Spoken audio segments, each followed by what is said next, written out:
Hello everyone, welcome back to another new episode of BMC Global Live Health World in association with AL-HILAL Hospital, Bahrain. I'm Nikita and today we have Dr. Veena Rajeevan with us once again to talk about another eye condition, that is glaucoma. Hello doctor. Hello, good afternoon. So today we are going to talk about glaucoma after the previous episode which was about cataract. So to start with, what is glaucoma? Glaucoma, if you take the global statistics, glaucoma is a disease which affects around 79 million of people or patients around the world. Glaucoma is a disease which goes undetected. If you take the developing world, I think 90% of the patients are detected with glaucoma at a very late stage. And 10% of the cases of all the total glaucoma load, 10% of the cases present with total blindness. So only there is, I think, a very small percentage, around 7% of the patients present at the correct time to be detected with glaucoma. So that's why this disease is so significant in today's world. Glaucoma is also called as the silent thief of sight because it's a disease. It's actually preventable blindness. It is a disease which manifests. It is due to the involvement of the optic nerve. There is decrease in the number of nerve fibers in the optic nerve due to raised eye pressure. See, just like you have blood pressure, you also have an entity called eye pressure or intraocular pressure. So high intraocular pressure can result in nerve damage or damage to the optic nerve. What is optic nerve? The optic nerve is the nerve which carries the signals from the retina to the brain, and it helps us to interpret the image. So glaucoma is a disease which affects the optic nerve fibers. It's a killer disease, it slowly kills your vision. Yeah. So it's like one of the leading cause of blindness, right? Yes, definitely. Okay, so how is this blood pressure related to glaucoma? Glaucoma. See, glaucoma has got many associated diseases. That is, a patient is more prone to develop glaucoma if he has other associated diseases like diabetes or high blood pressure or high cholesterol, or if he is a myopic patient also, because all these diseases are basically known to compromise the blood flow of the optic nerve. Okay, so there might be different kinds of glaucoma, so can you mention them? Actually, glaucoma as such is not a disease. It includes a group of diseases or an array of diseases. One of the most common in that category is open angle glaucoma. Open angle glaucoma, see, before that I would like to tell you about some of the basic anatomic structures in the eye. So there is a chamber in front of the eye which is called as the anterior chamber. It is within this chamber that a fluid called aqueous circulates. Okay. And when there is a change in dynamics in this fluid, glaucoma manifests, that too open angle glaucoma. There is a second entity called as angle closure glaucoma, which presents because the chamber is narrow. The corners of the chamber are quite narrow. So the anterior chamber depth is narrow, and that is called as angle closure glaucoma. There is another variety which presents in young children in the pediatric age group, that is pediatric glaucoma. And there is yet another variety called as secondary glaucomas, which presents due to some associated eye diseases. For example, if the patient has had a trauma, a shuttlecock injury, he can present with glaucoma later. In secondary glaucoma, there is an important point that I would like to mention. It is about steroid eye drops. Because when patients come to our clinic, for very many diseases, we tend to prescribe steroid eye drops. But we always warn the patient that use this medication for a period of time, that stipulated period which has been mentioned by the doctor. Do not use it injudiciously. But still I have seen patients who, reluctant to come to the doctor, continuously use steroid eye drops. So steroids are known to produce glaucoma if used injudiciously. So why do you use this steroid? eye drops. Eye drops, yeah. No, steroid eye drops used in case of allergic conjunctivitis. Sometimes when, as I mentioned, in viral conjunctivitis, if there is a involvement, a keratitis also, sometimes we will have to give steroid eye drops. For uveitis, steroid eye drops are given. So we use steroid eye drops left and right in our clinics, but there is always a time period or a course prescribed by the ophthalmologist. Okay, so like how does the treatment of this different kind of glaucoma, like how are they different from each other? That's a really good question, because open angle glaucoma is the most common type of glaucoma, but the problem with open angle is the patient does not have much of symptoms. These symptoms arise at a very later stage. Maybe when his vision has been compromised to a great extent, he may experience symptoms. So that's the problem with open angle glaucoma. It can be managed with medications. We have topical eye drops, specific anti-glaucoma medications are available in the market. So in angle closure, the good thing is the patient presents with symptoms. Some patients present with severe pain, redness. It's an angry glaucoma, I would say. So there can be pain, there can be redness, there can be blurry vision due to the corneal edema, and there are patients who complain of severe vomiting and headaches. So it is easier to diagnose. They present at an earlier stage, and it is usually managed by placing a hole in the iris. This is called as iridectomy, which are done with lasers. Again, in pediatric glaucomas also, in young patients, in children, it can present with severe pain, redness, corneal edemas, and also usually these patients tend to have larger corneal dimensions. They tend to have larger corneas. So it's easy to diagnose these, and based on that the treatment also varies with each type of glaucoma. Okay, so like what causes this glaucoma basically? Glaucoma is a disease, basically it is because of raised eye pressure. As I mentioned, in an open angle it is because the aqueous dynamics are affected. The filtration of the aqueous is affected. And in angle closure it is because the chamber depth it's very narrow. So that is the main cause in angle closure glaucoma. Glaucoma also has got a genetic predisposition. So the main thing, the take home message here is, if you have a family member, that is if your parents have had glaucoma or you have any sibling who is suffering from glaucoma, please do get an eye checkup. Please do check your eye pressures regularly, because there is a very strong family history that runs with this disease.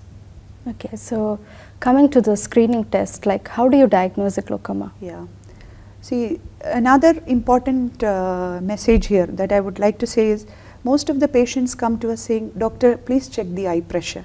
And once the eye pressure is checked, the patient is satisfied, because there is a feeling that, yeah, if the eye pressure is normal, that means I do not have glaucoma. Yeah.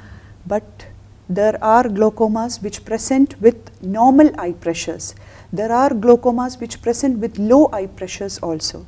So eye pressure alone is not a standard of diagnosing this disease. It probably, eye pressure is given so much of importance because that is the only modifiable factor. Okay. So we have to subject the patient to various other investigations also. First and foremost, we have to get the field of the patient done. So here what I would like to say is, see, when you look at an object, you have a central field of vision and you have a peripheral field of vision. When you focus on an object, you are also able to perceive objects around this, around your point of focus. So in glaucoma, it is that field that is affected. Your peripheral field is affected first, and then your central field. So we won't be able to see like what's happening around your point of focus. Okay. So that's why it goes undetected, because you should be such an observant patient to notice these things. Yeah. So we have an instrument called perimeter, which analyzes your peripheral field of vision. So that way you can pick up glaucomas at a very early stage.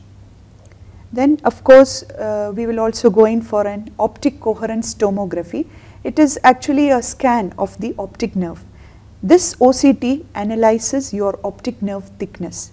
It finds out whether the nerve fibers of the optic nerve are affected. is there any thinning of this optic nerve, can be analyzed by using an OCT. Then of course you will also have to measure the corneal thickness, because there is a relation between corneal thickness and glaucoma also. So these are some of the tests which the patient has to be subjected to before he is branded as a glaucoma patient.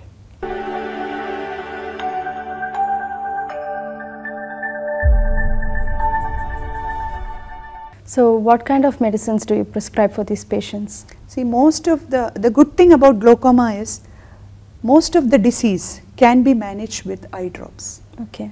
Only in a very severe stage, when the patient is not responding to any of your eye drops, will you think about a surgery.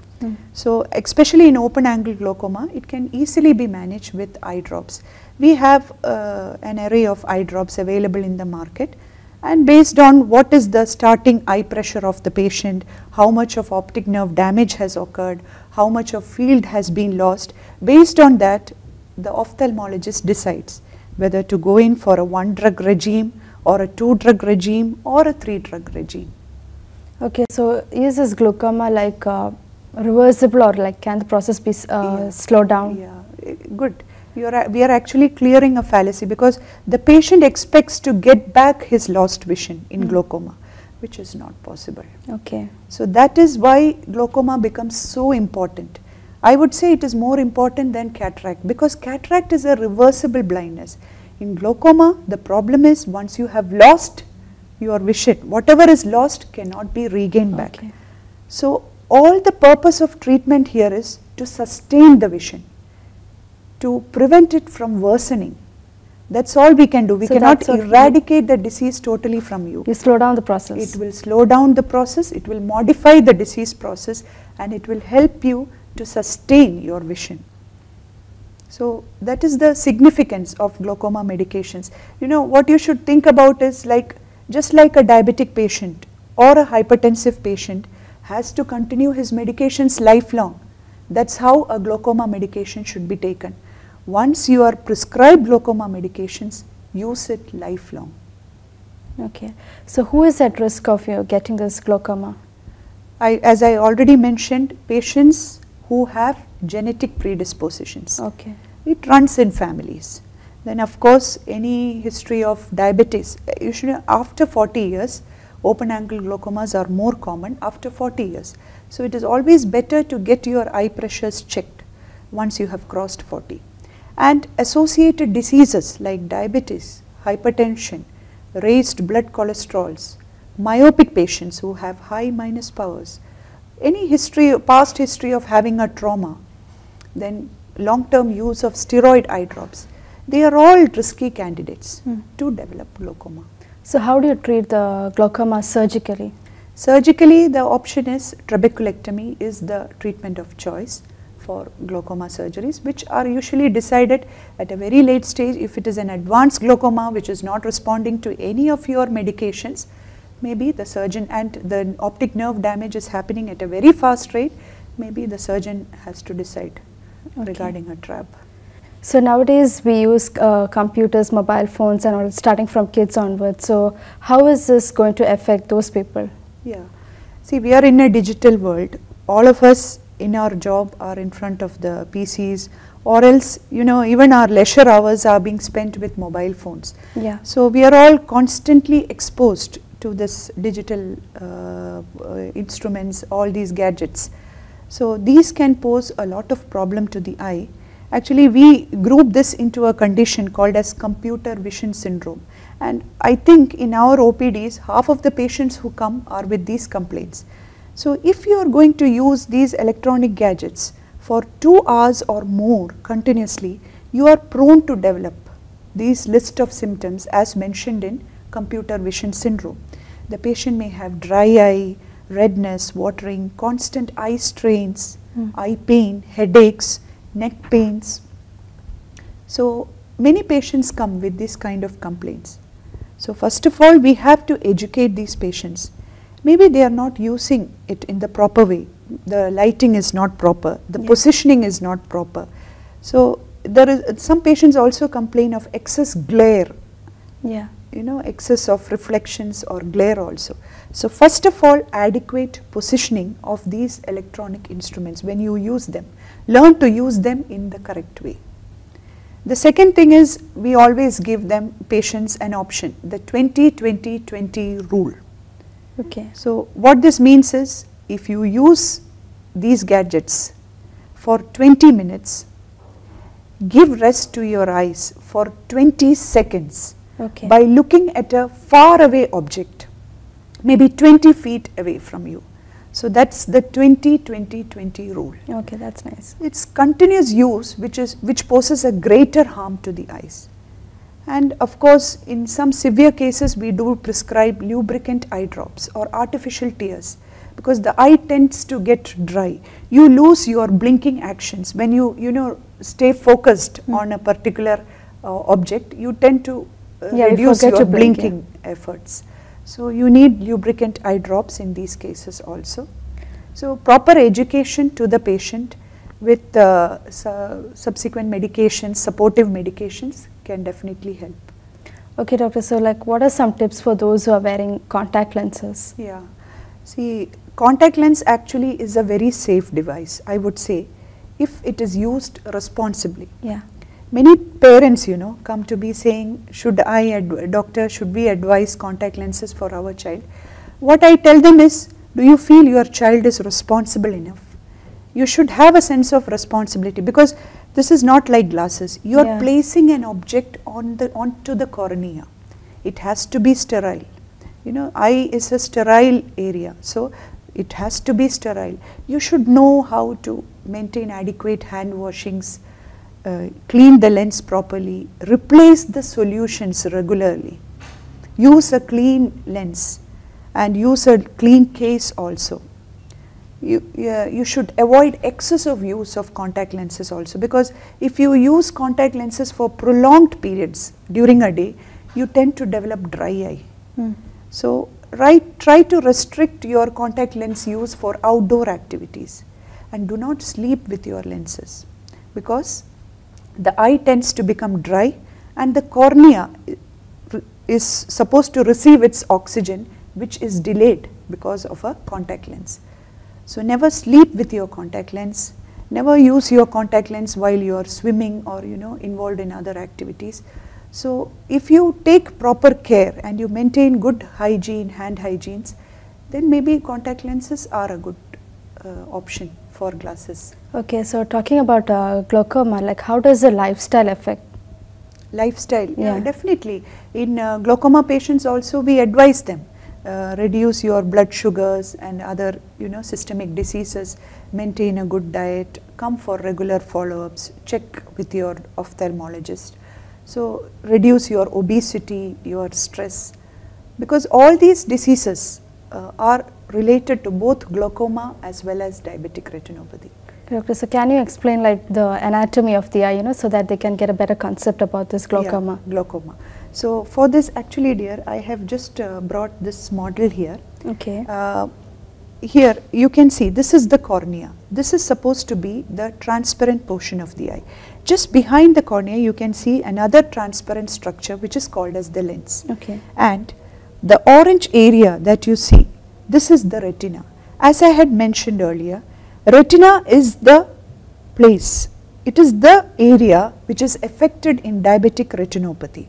Yeah. And all the signals, retina acts as a film, just like the film of the camera. Okay. And all the signals which reach the retina are transmitted through the optic nerve.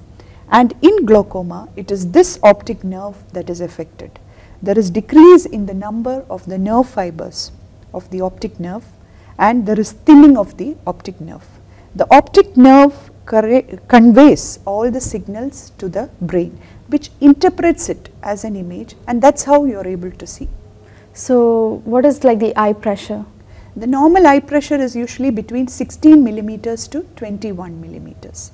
That is taken as the normal. So like the eye pressure, it affects like which part of the eye? The optic nerve. Okay. It affects the optic nerve, and it causes thinning of the optic nerve, and hence it affects your vision. Okay. Doctor, I have also heard about LASIK surgery. So what does it actually mean? Yes, LASIK surgeries are refractive surgeries which can be done to correct myopias, refractive errors like myopias, hypermetropias and astigmatisms. So right now there is gaining popularity for LASIK surgeries. If you plan to do a LASIK surgery, always you should first wait for your errors to stabilize. So usually these refractive errors stabilize by the time the patient reaches 18 or 20 years.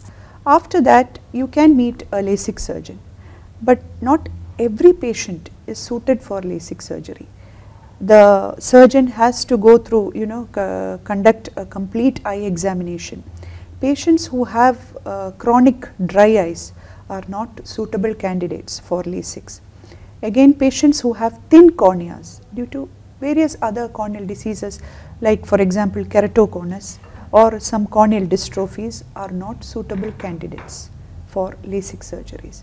So it is for your surgeon to first decide whether you are a suitable candidate.